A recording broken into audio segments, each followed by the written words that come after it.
Katy Perry, part of me, is basically a documentary about her life. What her life was like growing up, how her career got started, her ups and downs in her career and her personal life. And given how it's Katy Perry, it should be, you know, mildly interesting. And it is, surprisingly. I went into this film thinking to myself, if I have a great time, good. If I don't, alright. I was never bored once during this movie, and that's a major compliment to the filmmakers. There's a lot of concert footage, there's a lot of footage of her growing up, a lot of home videos, and then there's just, you know, her talking about what her life was like and interviews with her friends and family. And despite not all of it being glamorous and happy and fairy tale-like, it was never dull. I've never followed her music. I mean, I hear her songs on the radio, you know, I've heard a bajillion songs now that I've seen this movie.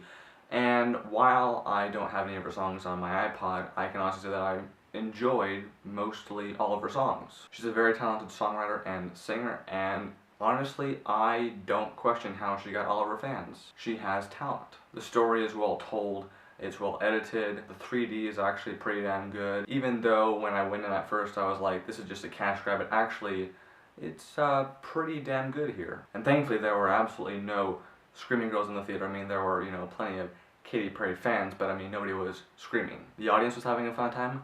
I was having a fun time. I just really enjoyed watching this movie. And while I can't say I'm gonna go out and buy this when it comes out, I can honestly say that I thoroughly enjoyed this movie, and I'm gonna give it 4 out of 5 stars. If you're a fan of hers, go out and see it. Even if you're not a fan of hers, I'd still say go and see it, because it's just one of those films that, like First Position, is just one of those stories where it proves to you that no matter how far off your dream may be, if you have enough passion, if you have enough drive, it can come true. And for my sake, that better be true.